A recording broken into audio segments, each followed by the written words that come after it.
Hello, friends, and welcome to the Exams Made Simple. And we are back again with the Hindu Complete Newspaper Analysis for 28th of November 2022. 28 नवंबर 2022 का the Hindu newspaper analysis देखेंगे। शुरू करते हैं सबसे पहले आज के सवालों के साथ, जो कि प्रीलिम्स के लिए आपके लिए काफ़ी इंपॉर्टेंट रहेंगे। Prelims specific questions. पहला है, India's strategic crude oil storage are located in. India के जो स्ट्रैटेजिक क्रूड ऑयल स्टोरेजेस हैं वो इनमें से कौन सी जगह पे हैं? First is Mangalore, second is Visakhapatnam, third is Rajkot and fourth is Padur. आपको बताना है कि कौन कौन सी जगहों पर है। ऑप्शंस आर 1, 3, 4, 1, 2, 1, 2, 4 या 1, 2, 3, 4।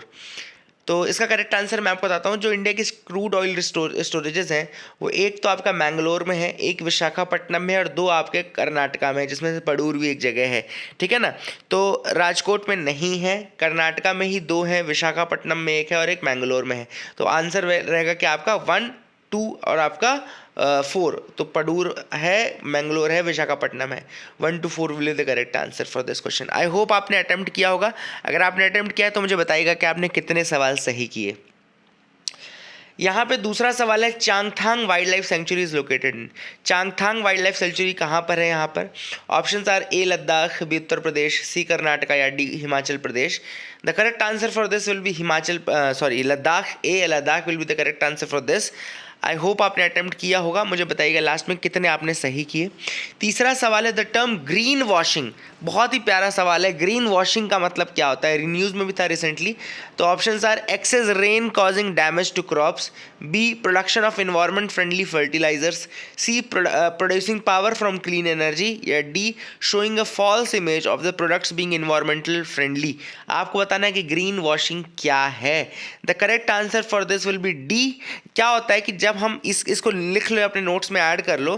क्या करते हैं कई बार कुछ लोग कि उनके प्रोडक्ट्स इन्वायरमेंटल फ्रेंडली नहीं होते हैं, फिर भी वो फॉल्स इमेज उसकी पोर्ट्रे करते हैं और कहते हैं कि ये इन्वायरमेंटल फ्रेंडली प्रोडक्ट है। ठीक है ना। तो जब किसी नॉन इन्वायरमेंट फ्रेंडली प्रोडक्ट को हम इन्वायरमेंट फ्रेंडली बता करके पोर्ट्रे करते हैं तो वो कहलाता है ग्रीन वॉशिंग। ठीक है ना। तो that is the thing which is the correct. I hope you got clarity. 3 सवाल आपको मैंने बताए, आप इनको तैयार रखिएगा।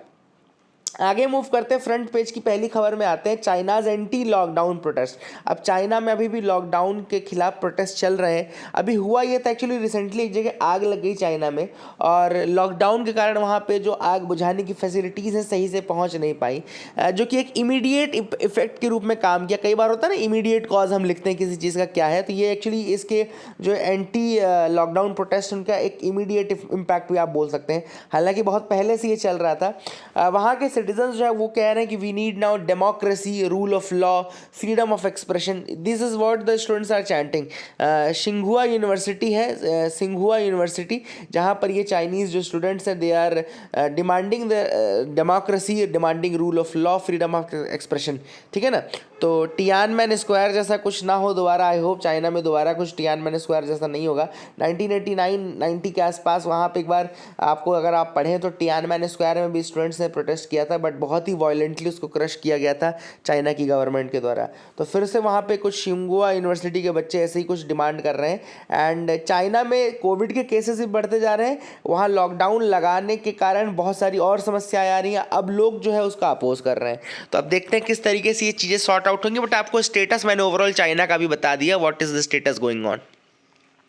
सेकेंड, आपको यहाँ पे दिख रहा होगा, G20 presidency is an opportunity to focus on global good. तो यहाँ पे प्राइम मिनिस्टर मोदी जी बोल रहे हैं क्योंकि इंडिया को जो है 2023 का जो हम लोग को होस्ट करना है, G20 की जो प्रेसिडेंसी वो हमको 1 साल के लिए मिली है, फ्रॉम दिसंबर 2022 टू दिसंबर 2023, और नेक्स्ट ईयर हम ही होस्ट भी करने वाले हैं G20 का समिट। तो इसमें एक अपॉर्चुनिटी के ग्लोबल इशूज़ को जो उनको फोकस कर सके, this is what the prime minister Modi is saying.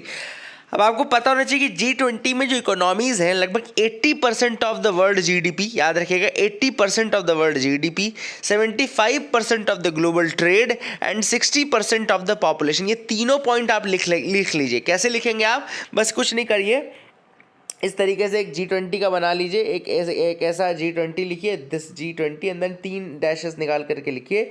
एक तो आपको क्या लिखना है, 80% ऑफ वर्ल्ड जीडीपी। सेकंड आपको लिखना है 75% ऑफ वर्ल्ड ट्रेड, एंड नीचे लिखना है 60% ऑफ वर्ल्ड पॉपुलेशन।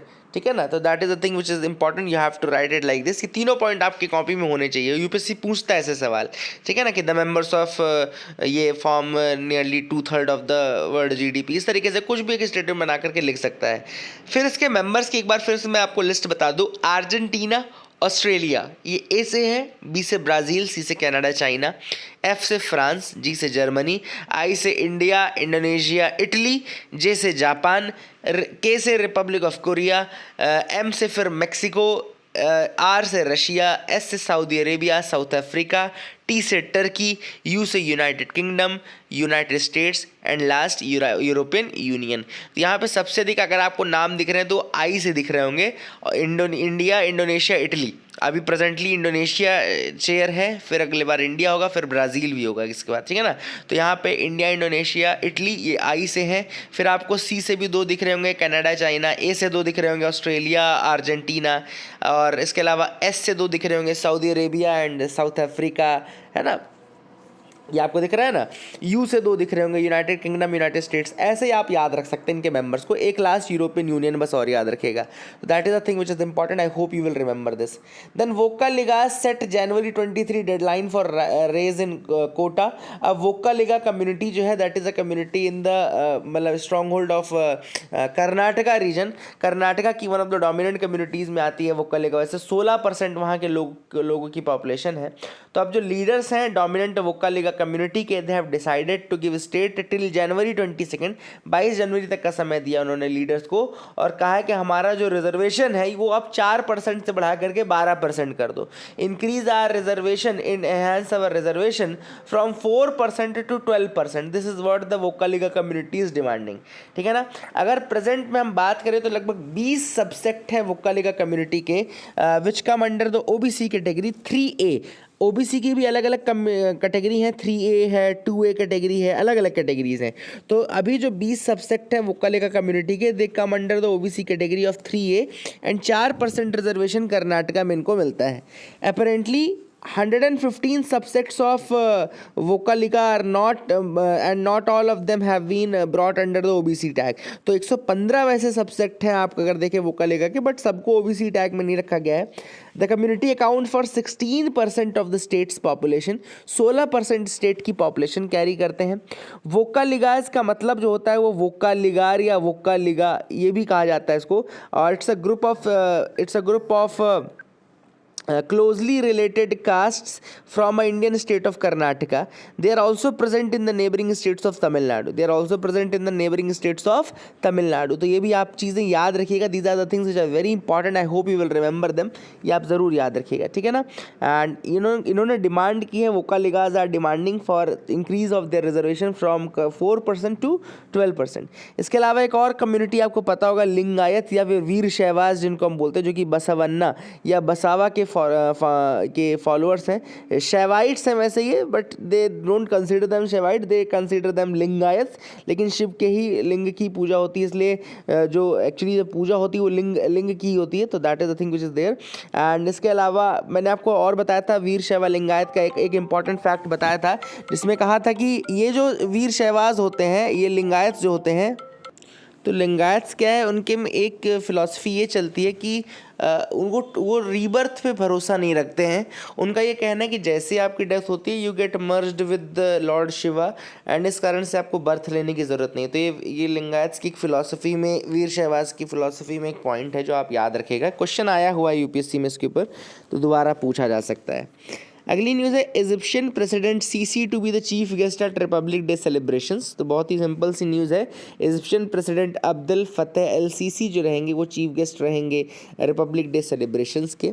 और काफ़ी पुराना हमारा जो रिलेशन है इजिप्ट के साथ, चाहे वो सिविलाइजेशनल रिलेशन की बात हो, मेसोपोटामिया और इजिप्शियन सिविलाइजेशन के साथ, चाहे हमारा आप जो मतलब रिलेशन बहुत ज़्यादा पुराना है। और आज़ादी के 76 जो ये साल है, 75th ईयर है, इस कारण से भी काफ़ी इम्पॉर्टेंट है। तो काफ़ी ज़्यादा अच्छी बात है कि हम इनको बुला रहे हैं। प्लस अफ्रीकन कंट्रीज़ के साथ हमारे रिलेशंस हमको और ज़्यादा स्ट्रॉन्ग करने ही है। तो दैट इज़ द थिंग। इसके अलावा नाम का जो फॉर्मेशन अगर आप देखें, तो नाम के फॉर्मेशंस में भी जो इजिप्ट था, that was was one of the prime countries in that, ठीक है ना। तो अगर हम देखें, अगर 5 लीडर्स की बात करें तो in out of these 5 leaders जो नंबर 1 पे थे वो आपके हमारे जवाहरलाल नेहरू थे, है ना। जवाहरलाल नेहरू आपको पता होगा, जवाहरलाल नेहरू थे। इसके अलावा जोसेफ ब्रॉस टीटो थे, है ना। देन इसके बाद गामेल अब्दुल नासिर, जो मेन इंपॉर्टेंट मैं आपको बताना चाहता था, गामेल अब्दुल नासिर थे। एंड इसके अलावा क्वामे क्रूमा थे एंड सुकर्नो, है ना। तो ये जो आपके गामेल अब्दुल नासिर थे, ही वॉज फ्रॉम इजिप्ट, ठीक है ना। That is the thing which is important, है ना। तो गामिल अब्दुल नासिर उस समय फॉर्मर प्रेसिडेंट थे उस समय इजिप्ट के, and he was very instrumental in playing a role for the formation of the Non Aligned Movement, अगर आप देखें तो। और नॉन अलाइंड मूवमेंट के पहले की इतिहास आपको पता ही होगा कि 1955 में एक 1955 में कॉन्फ्रेंस होती है जिसको हम बोलते हैं बैंडंग कॉन्फ्रेंस, और 1961 में फिर एक समिट होता है जिसको हम बोलते हैं बेलग्रेड समिट, है ना। तो उसके बाद फॉर्मेशन होता है आपका नाम का फॉर्मेशन होता है, ठीक है। तो that is the thing which is important. इसके अलावा अगर आप देखें तो India and Egypt are the founding members of the movements of NAM, जैसा कि मैंने आपको बता दिया ये चीज़। और Egypt along with Bangladesh, UAE, Mauritius, Netherlands, Nigeria, Oman, Singapore and Spain is among the guest countries invited to attend the next year G20 summit. वैसे स्पेन जो एक परमानेंट इन्वाइटी है, that is a permanent invitee, Spain आता ही आता है हर बार, और ये आपको पता होना चाहिए। I hope you got clarity regarding that as well, आपको समझ में आ गया होगा ये न्यूज़ आइटम्स के बारे में। आगे मूव करते हैं, देखते हैं और क्या इंपॉर्टेंट न्यूज़ आइटम्स हैं। You can move ahead with me very easily, यहाँ पे आप मेरे साथ आगे बढ़ सकते हैं। यहाँ पे आपको एक चीज़ दिख रही होगी, यहाँ पे खलांगा मेला, ठीक है ना। There is a thing which is known as Khalanga mela. तो the Khalanga mela is in Dehradun, है ना। तो it is celebrated in Dehradun, मतलब कि कौन सा स्टेट हो गया आपका, या आपका उत्तराखंड वाला एरिया हो गया, ठीक है ना। तो खालांगा मेला इज़ बेसिकली इन देहरादून, उत्तराखंड, आप याद रखिएगा। और अभी रिसेंटली इस मतलब आई थिंक इसका 45, 46, 47 आपके इसके मतलब एडिशंस हो चुके हैं। It is celebrated every year with great pride and all for Dehradun.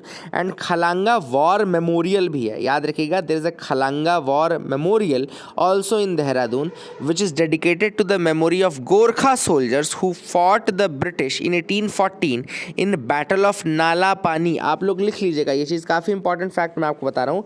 खलांगा war memorial भी है जिसमें कि जो कि डेडिकेटेड है in the memory of Gorkha soldiers के लिए डेडिकेटेड है, जो कि ब्रिटिश से लड़े थे in the battle of Nala पानी, the first battle of the Anglo Nepalese. मतलब जो पहला एंग्लो नेपालीज वॉर था उसका एक बैटल था नाला पानी, बैटल ऑफ, लिख लीजिए आप लोग, बैटल ऑफ, ये मैं आपको एक्स्ट्रा फैक्ट बता रहा हूँ, नाला पानी, द बैटल ऑफ नाला पानी was under the Anglo Nepalese war. 1814 में वॉर हुआ और बैटल हुआ आपका नाला पानी का। उसमें जो गोरखा सोल्जर्स मरे थे उनके ऊपर ये डेडिकेटेड है आपका खलांगा वॉर मेमोरियल, ठीक है ना। तो खलांगा वॉर मेमोरियल मैंने आपको बता दिया। I hope you will remember that as well. आगे मूव करते हैं, देखते हैं और क्या इंपॉर्टेंट न्यूज़ आर्टिकल्स हैं। एक वैसे न्यूज़ और थी बिहार की एक स्कीम के बारे में, तो let me tell you that as well. Bihar की वो स्कीम भी मैं आपको बता दूं, उसके बाद और आगे बढ़ते हैं, है ना। तो where is that scheme, actually मैं आपको स्कीम बता देता हूँ। बिहार की स्कीम का नाम है हर घर गंगा जल स्कीम। ये अच्छा लिखा तो है। तो Bihar has launched this scheme Har Ghar Ganga Jal, जिसमें उन्होंने टारगेट ये बनाया कि piped Ganga water, the pipeline के through Ganga water will be supplied to every household at Rajgir in Nalanda district. तो राजगीर नालंदा डिस्ट्रिक्ट में उन्होंने स्टार्ट किया है ये स्कीम, जिसमें उन्होंने कहा है कि सभी घरों को जो गंगा जल है वो ट्रांसमिट किया जाएगा पाइप्ड वाटर के थ्रू, ठीक है ना। That is the thing which will be important. और पहले फेज़ में लगभग 4000 करोड़ की स्कीम है ये, अंडर द गवर्नमेंट्स जल जीवन और हरियाली मिशन, ठीक है ना। जल जीवन हरियाली मिशन के अंतर्गत इन्होंने सेलेक्ट किया है, जिसमें 2 डिस्ट्रिक्ट सेलेक्ट किए, नालंदा एंड गया के, they will be covered for supply of Ganga water. तो नालंदा और गया को पहले सेलेक्ट किया गया है। सेकेंड फेज़ में जॉइनिंग जो नवाड़ा डिस्ट्रिक्ट है वहाँ पे पहुँचेगा, तो धीरे धीरे इसको बढ़ाया जा रहा है ना। That is the thing which is important. लेकिन ओवरऑल ये स्कीम आपको हर घर गंगा जल, अगर पूछे कौन से स्टेट से रिलेटेड है तो ये आपके बिहार से रिलेटेड है, ये आप याद रख सकते हैं।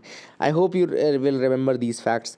आगे मूव करते हैं। यहाँ पे एडिटोरियल में देखो, मैं आज के आपको बता दूं, एडिटोरियल में आप बिल्कुल आराम से छोड़ सकते हैं एडिटोरियल का वाला पार्ट, मतलब एटलीस्ट ये जो 3 एडिटोरियल फ्रंट पेज के हैं उनको तो आप बिल्कुल छोड़ सकते हैं। पहला अगर आप देखें तो this is again a political article, imaginative past uncertain future of the historians. ये भी बहुत ज़्यादा अच्छा नहीं है मतलब आपके लिए, ठीक है। दूसरा जो आप आर्टिकल देखेंगे जीज Congress and rhetoric and all, ये भी आपको एग्जाम पॉइंट ऑफ व्यू से बिल्कुल इंपॉर्टेंट नहीं है, आप छोड़ सकते हैं, ठीक है ना। एंड अनवर इब्राहिम, ये जो ये मलेशिया के रिगार्डिंग, मलेशिया की लीडरशिप चेंज के रिगार्डिंग है, तो वो भी आपके एग्जाम पॉइंट ऑफ व्यू से इंपॉर्टेंट नहीं है, ठीक है ना। आर्टिकल जो हम डिस्कस करेंगे वो है it's time to discuss the D population.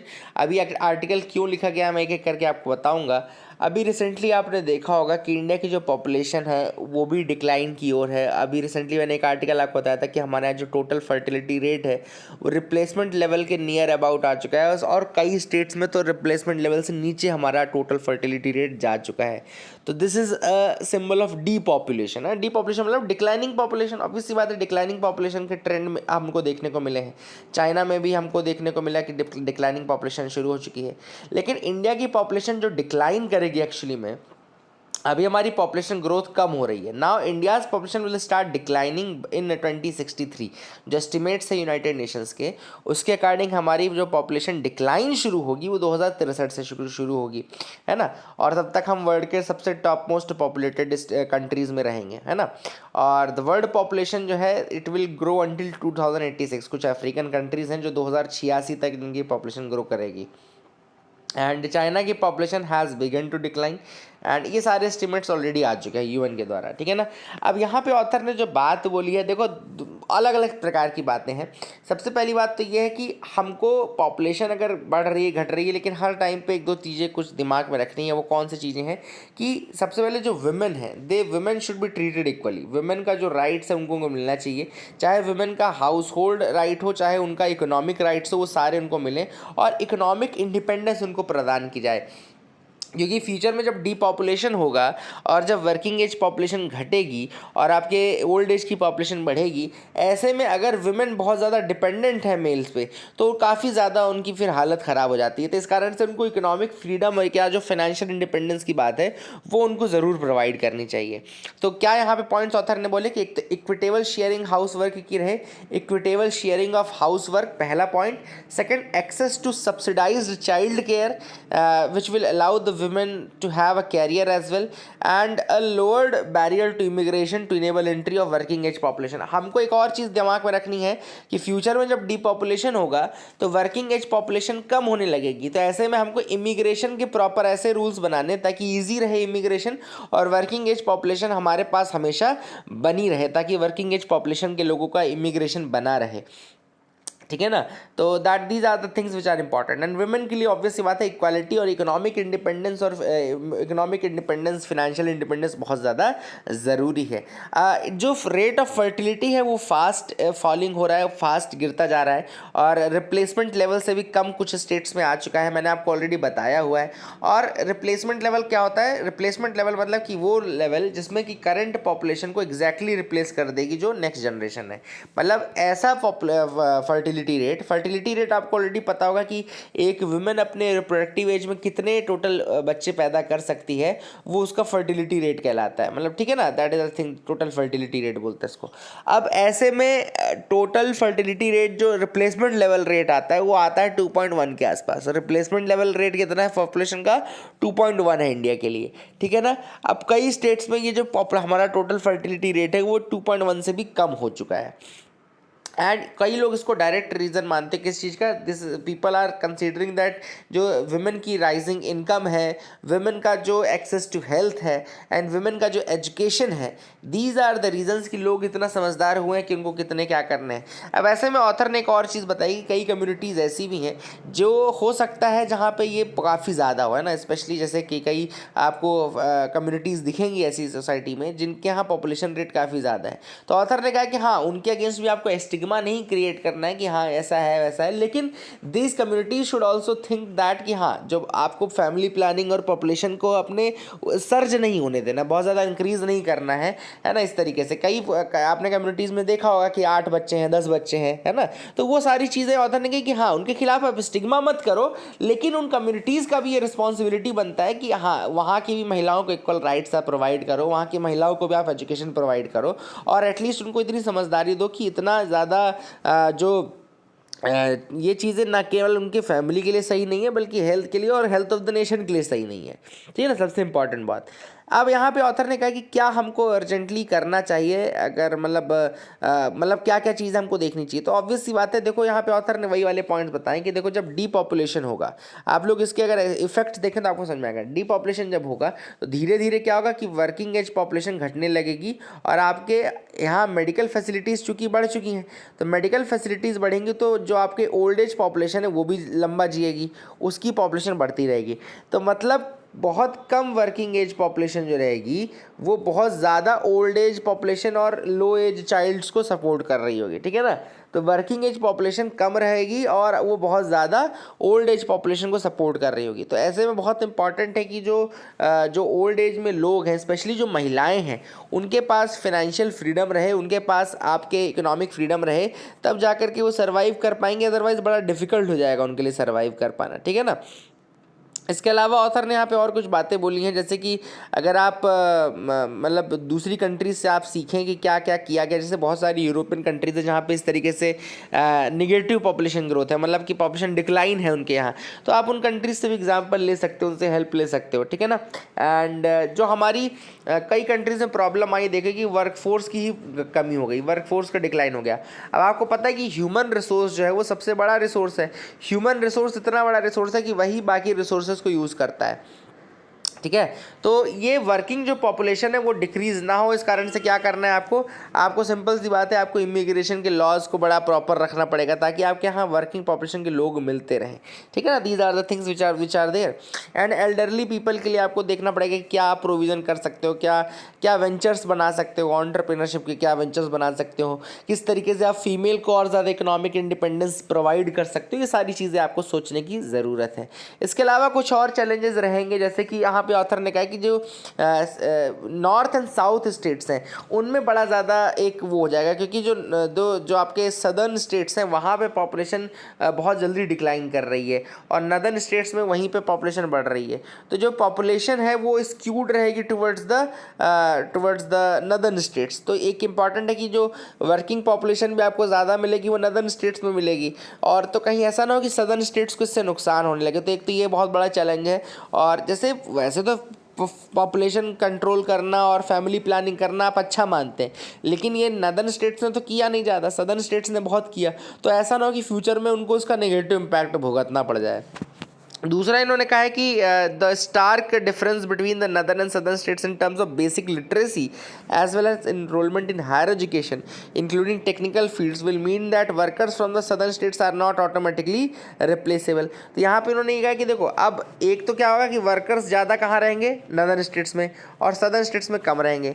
But अगर आप सदर्न स्टेट्स को देखो तो उनका जो एजुकेशन है, उनका जो टेक्निकल एक्सपर्टीज़ है वो ज़्यादा है, बेटर है। इस कारण से उन्होंने कहा कि इनको इतना ईजिली रिप्लेस नहीं किया जा सकता। तो थर्ड जो पॉइंट है वो जो मैंने आपको कम्युनिटी वाला पॉइंट बताया था, है ना, तो कम्युनिटी का पॉइंट वही रहेगा कि जो आपको स्टिग्मा नहीं क्रिएट करना है, एंटी कम्युनिटी किसी की नहीं आना है, लेकिन आपको ये ज़रूर करना है कि आप उनकी पॉपुलेशन को भी आप देखें, उनको चेक में रखें और बहुत ज़्यादा वो ना हो। लेकिन हाँ, आप उनको उनके यहाँ की महिलाओं को भी आप पढ़ाई का मौका दें। ये सारी चीज़ें हैं। तो these are the things which are there. I hope you got clarity regarding that. आपको समझ में आ गया होगा। आगे मूव करते हैं, देखते हैं और क्या इंपॉर्टेंट है। Towards legalising the same sex marriage. अब यहाँ पे आपको पता होगा कि एक पिटीशन गया जिसमें कहा गया है कि सेम सेक्स मैरिज को लीगलाइज कर देना चाहिए under the special marriages act 1954। सबसे पहले आप लिख लीजिएगा स्पेशल मैरिज एक्ट 1954। तो जो पिटिशनर्स हैं उन्होंने क्या कहा है, पिटिशनर्स ने क्या कहा है कि जो स्पेशल मैरिज एक्ट 1964 है वो आपका दैट इज़ एक्चुअली इलीगल, वो इलीगल है और वो अल्ट्रा वायर्स है। क्यों अल्ट्रा वायर्स कहा गया है? इलीगल नहीं, अल्ट्रा वायर्स कहा गया है, अनकॉन्स्टिट्यूशनल कहा गया है। अब ये क्यों कहा गया है? इसका सिंपल सा रीज़न ये है, द सिंपल रीज़न बीइंग कि यहाँ पे जो जब आप एसएमए पढ़ेंगे, हालांकि एसएमए जब आप पढ़ते हैं उसमें एक जगह तो ये लिखा है कि any two persons can marry, any two persons can marry, लेकिन पिटिशनर्स का ये कहना है कि पूरे एसएमए के अंदर आपको बहुत बार आपको हस्बैंड एंड वाइफ टर्म मिलेगा, आपको bride and bride groom term मिलेगा, जो कि ये बताता है कि ये कहीं ना कहीं मेल और फीमेल के लिए ही है, ठीक है ना। That is the thing which is important. तो एक जगह तो ये कह रहा है कि any two persons can marry, लेकिन बहुत जगहों पे ये रेफरेंसेस दे रहा है, जैसे हस्बैंड एंड वाइफ के, ब्राइड एंड ब्राइड ग्रूम के, ऐसे रेफरेंसेस दे रहा है। तो इस कारण से उन्होंने कहा है कि this is ultra vires and it needs a change, इसको चेंज की ज़रूरत है, और मतलब कि डिस्क्रिमिनेट ना करे ये सेम सेक्स कपल्स को from the opposite sex couples, इनको डिस्क्रिमिनेट ना करे। And now the supreme court has taken this matter, है ना। ऑलरेडी आपको पता है कि नवतेज सिंह जौहर का जजमेंट जो था 2018 का, the 2018 judgment of Navtej Singh Johar, जिसमें उन्होंने कहा था कि होमोसेक्सुअलिटी विल बी डीक्रिमिनलाइज। तो मुकुल रोहतगी जी का ये कहना है कि ये जो आप सेम सेक्स मैरिज है, it is just an extension of that homosexuality judgment, ठीक है ना।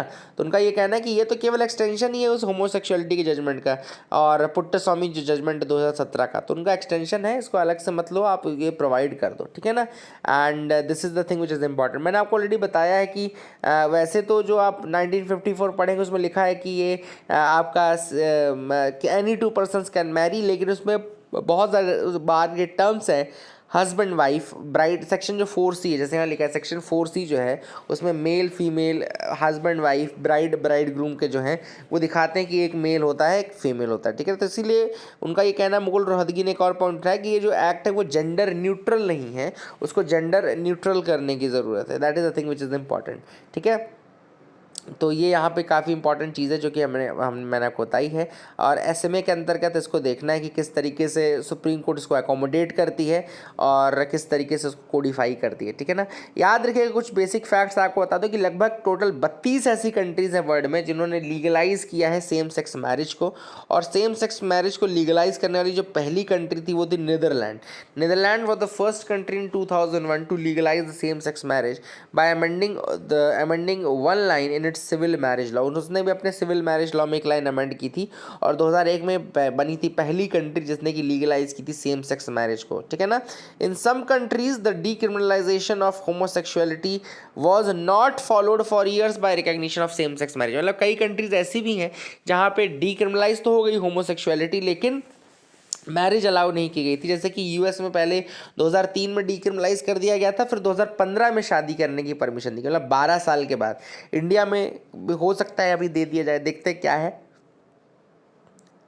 अगली न्यूज़ है what is PDS scheme that has led to Supreme Court listing controversy.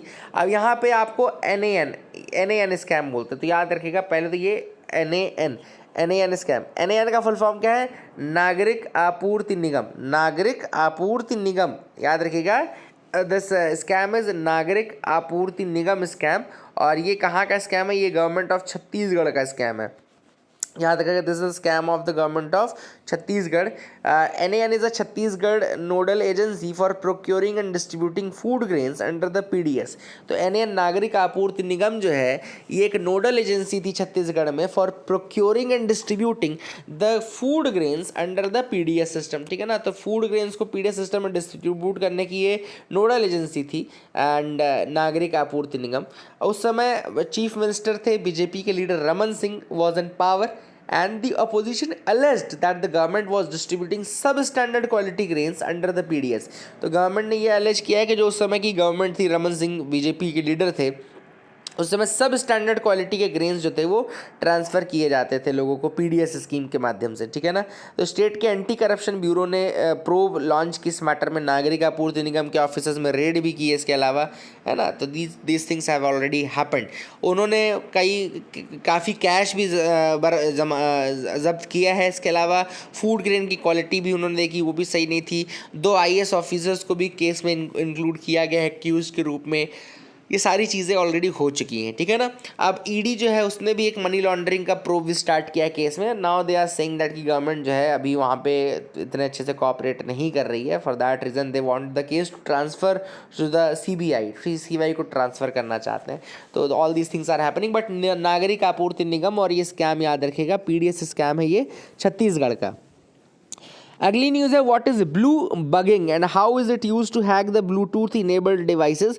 Blue bugging क्या होता है, और आज मैंने आपको ग्रीन वॉशिंग जो क्वेश्चन बताया ना वो याद रखेगा। मेरे को लग रहा है कि कहीं ना कहीं क्वेश्चन आ सकता है यूपीएससी में ग्रीन वॉशिंग का, तो याद रखिएगा उसको। ब्लू बगिंग क्या होता है, तो साइबर सिक्योरिटी एक्सपर्ट्स जो है उन्होंने नोट किया है दैट कई बार क्या होता है कि ऐप्स ऐसे भी होते हैं जो आपके एक्सेस ले लेते हैं, ईयर प्लग्स का, आपके उनका मतलब एयरपॉड्स का, ये सब एक्सेस भी लेते हैं, ठीक है ना। तो ये क्या कर रहे हैं आपकी डिवाइस को और ज़्यादा वल्नरेबल बना रहे हैं टू हैक्स, ठीक है ना।